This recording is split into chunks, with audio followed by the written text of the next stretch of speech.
Baik, kita jumpa lagi di segmen yang kedua. Detik Lampung TV masih dengan Pak Krisna Putra dalam rangka membahas sedikit tentang pemilu kada. Di lapangan Pak, itu pasti ada saja ragamnya. Mungkin Bapak sudah banyak seperti tadi dilaporin si A, si lurah A ketemu calon ini misalnya, ternyata itu family misalnya.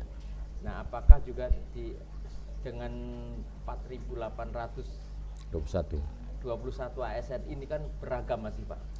Mungkin masih ada pamannya yang mencalonkan diri apa segala macam.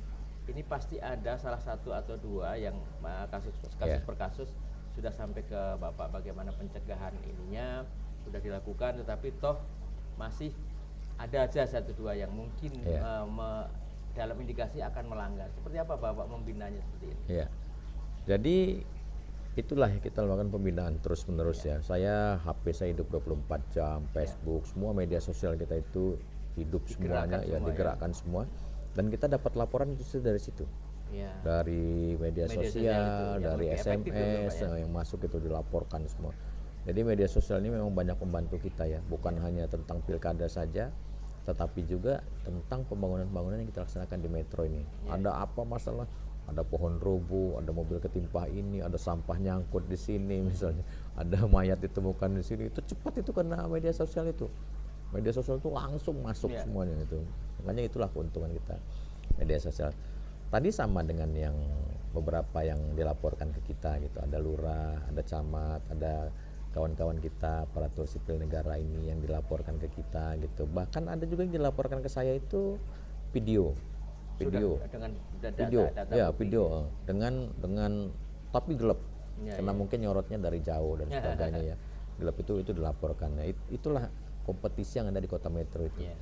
Kompetisi itu sampai sedemikian besar karena kita aktif berkomunikasi dengan masyarakat sehingga mereka memberikan respon yang ini juga kita kepada pemerintah kota itu, melaporkan setiap kejadian-kejadian yang ada di pemerintah kota ini, bagaimana aparaturnya.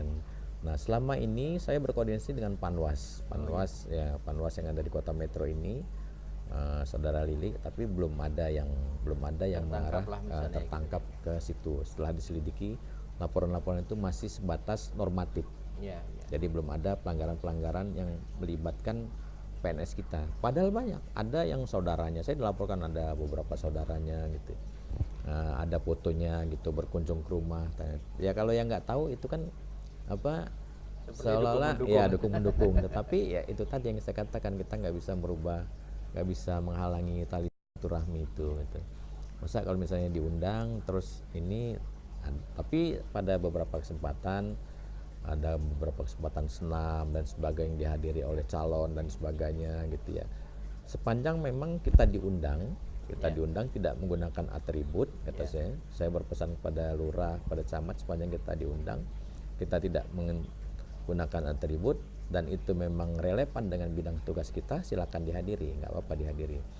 Tetapi pada saat itu kita diundang walaupun tidak menggunakan atribut, tetapi ada pasangan calon yang kampanye, kita pamit untuk keluar dari arena itu gitu. Sudah rambu-rambunya sudah jelas saya berikan. Tetapi karena kita merasa dihargai, kita dengan undangan itu dan memang sesuai dengan tugas kita harus hadir. Kebanyakan kan lurah-lurah ini kan diundang acara-acara formal. Hampir pasti lurah, camat. Nah, tapi kadang-kadang juga yang ngundang ini juga mengundang calon-calon juga, pasangan calon sehingga dia pidato.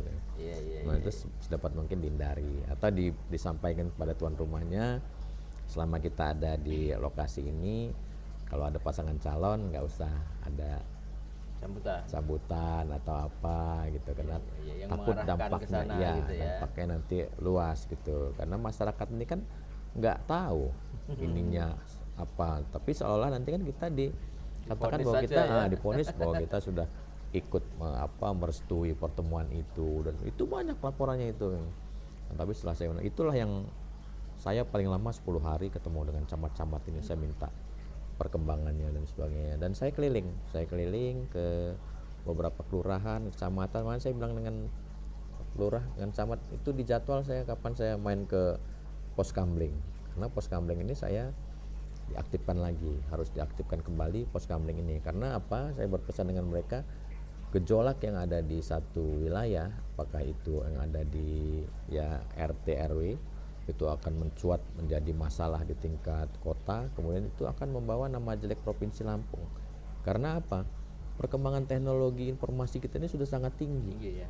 5 menit aja kejadian itu sudah menyebar kemana-mana. Beda dengan pemilu-pemilu yang zaman dulu kan. Ya sekarang ini nggak bisa. Informasi itu sudah sangat cepat ininya. Mungkin Mas Don juga nggak terbayangkan kan kalau informasi itu seperti ini kan. Ya Presiden Jokowi itu melihat perbatasan Kalimantan naik ke mana Tugu, naik ke Menara Pengintai, dia belum turun, fotonya udah di-share kemana-mana kan. Itu belum turun masih ini kan. Tapi kita sudah dapat itu ya, sudah dapat gambarnya kalau Bapak Presiden itu di situ. Nah itulah ininya gitu kan. Itulah arus informasi teknologi itu berkembangnya dengan cepat. Sama dengan kejadian-kejadian di kabupaten kota lainnya. Ada kerusuhan, ada apa gitu. Inilah yang saya pesankan kepada kawan-kawan kita di lapangan, RT, RW gitu, untuk sama-sama kita menjaga ini. Seluruh RT RW itu sudah saya sambangi semuanya, sudah saya berikan pengarahan itu. Termasuk ini Pak, termasuk dibilangin bahwa kalian juga diincar orang lain loh, gitu kan? Iya. Pasti itu. Jadi saya minta, ya saya katakan bahwa RT RW itu ya ujung tombaknya pemerintah kota ini. Nah, sama sebenarnya tugas fungsinya itu sama, mensosialisasikan ini semuanya program-program pemerintah itu adanya di jajaran paling bawah ialah RT RW itu. Gitu. Cuma cakupannya luas. Kalau wali kota cakupannya ya kota, kalau camat cakupannya kecamatan, lurah, kelurahan sampai ke RT.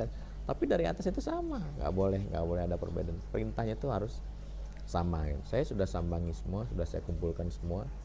RT RW itu sudah saya berikan pesan moral dan juga sudah berikan motivasi kepada mereka untuk sama-sama kita jaga suasana yang kondusif menjelang pilkada tanggal 9 Desember ini. Dan juga saya juga menghimbau bagaimana ke depan supaya seluruh mata pilih itu ikut memilih di TPS ya, partisipasi tinggi. Dan kalau ada masyarakatnya, ada anggota masyarakatnya yang memang belum terdaftar, sudah saya sampaikan kepada RT RW untuk didata kembali supaya dia terdaftar dan menggunakan hak pilihnya. Metro ini termasuk tinggi Mas Don, ininya partisipasi 81%. Oh luar biasa. Ya, di atas paling tinggi di provinsi dan di atas rata-rata nasionalnya. Tingkat partisipasi pemilihan 81% di Kota Metro. Ya sudah kesadaran berpolitiknya sudah cukup lah. Artinya sepanjang pembinaan ini tidak terjadi insiden-insiden yang muncul ya Pak ya? Belum. Mudah-mudahan sampai tanggal 9 jangan ada. Indikasinya memang kayaknya nggak ada ya Pak ya? Mudah-mudahan aja. Dan memang orang sini lebih cinta damai. Gitu. Iya. Artinya belum pernah ada selentingan-selentingan yang akan walaupun mendukung seperti itu. Gitu. Nah ada salah satu yang kemungkinan ini masih ke ASN Pak. Lalu sarannya apa selain menghindari yang seperti itu? Artinya sebagai pelayannya Pak, ini yang repot kan sebagai pelayan yang di lapangan. Artinya dia bisa saja menjadi satu buah simalakama, dia membantu prosesnya, tetapi dia juga bisa saja terkena imbas dari dukung-mendukung itu Pak. Makanya saya juga sampaikan kepada mereka, jalin silaturahmi yang baik dengan semua pasangan calon. Jadi jangan hanya 1-2 pasangan calon, meluas, sama jadi ya. Jalin silaturahmi dengan semua pasangan calon. Jangan hanya dengan 1 calon, 2 calon. Nah, itu nanti akan menimbulkan penilaian yang tidak baik terhadap kita gitu. Jadi semuanya harus sama. Silaturahmi itu harus kita bangun kata saya. Dan itu harus dilakukan oleh lurah, dilakukan oleh pamong oleh camat. Sebenarnya saya nggak mau dengar kata saya kalau misalnya jalinan silaturahmi ini terbatas hanya beberapa pasangan calon, tapi semuanya semua kita rangkul semua ini gitu kan. Jadi kan kita dinilai memang sebagai pelayan. Karena sekarang aparatur sipil negara itu beda dengan aparatur sipil negara yang dulu. Nah, sudah dibalik mindsetnya, sudah dibalik ininya.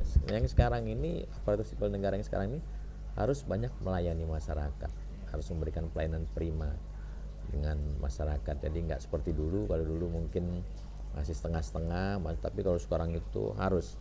Jadi juga ada program nawacita presiden kan, bagaimana menghadirkan negara itu. Nah, jadi jangan sampai orang ingin berobat ke rumah sakit, dokternya nggak ada, gitu kan. Berarti kan negara nggak hadir di situ, gitu kan.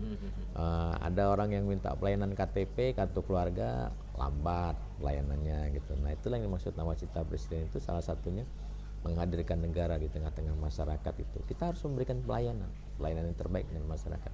Kalau dulu mungkin kita nggak, tapi sekarang mindset pegawai negeri itu harus memberikan pelayanan yang terbaik kepada masyarakat, good service lah kepada masyarakat. Nah, inilah yang saya sampaikan kepada seluruh aparatur sipil, apakah itu dalam kesempatan rapat, rakor dan sebagainya, kemudian di kesempatan upacara, inilah netralitas inilah pasti saya sampaikan kepada mereka, mengingatkan terus kepada mereka ya. Dan saya keliling, Mas Don, bukan hanya di kantornya saja, tetapi saya keliling-keliling ke seluruh dinas-dinas, satker itu saya melakukan pembinaan, semua selalu pembinaan. Di Badan Penanggulangan Bencana misalnya kan, kita juga melakukan pembinaan menghadapi musim hujan ini, pohon-pohon yang sudah tua segala macam. Karena kemarin kan ada kejadian pohon rubuh kan, pohon-pohon yang sudah tua itu harus dipangkas, harus diinventarisir segala macam. Semua pokoknya saya selama di Metro ini memang waktunya sedikit, nggak terlalu lama, karena sebagai PJ mungkin hanya 8 sampai 10 bulan aja, nggak lama, tapi saya ingin memberikan warna di Metro ini supaya kita ada perubahan lah terhadap kota Metro ini. Walaupun selama beberapa bulan saya memimpin, tapi ada perubahan yang signifikan terhadap kelangsungan masyarakat Metro ya ke depan. Ya baik, masih ada satu segmen lagi yang harus kita lalui, termasuk bagaimana yang harus yang nanti Bapak imbau kepada para calon, para pendukungnya, dan termasuk ketika pada tanggal 9 Desember nanti seperti apa netralitas yang diberikan oleh panitia ini kan yang rawan juga di sana, supaya nanti tetap menjadi percontohan yang baik di dalam pesta demokrasi. Pemirsa jangan kemana-mana, masih ada satu segmentasi yang kita akan lalui lagi, masih ada satu pembicaraan yang cukup penting, karena ini gongnya adalah di tanggal 9 Desember nanti akan ada pemilu kada, di mana Metro menjadi salah satunya yang berpartisipasi dalam pesta demokrasi. Jangan kemana-mana, tetap di Detik Lampung TV.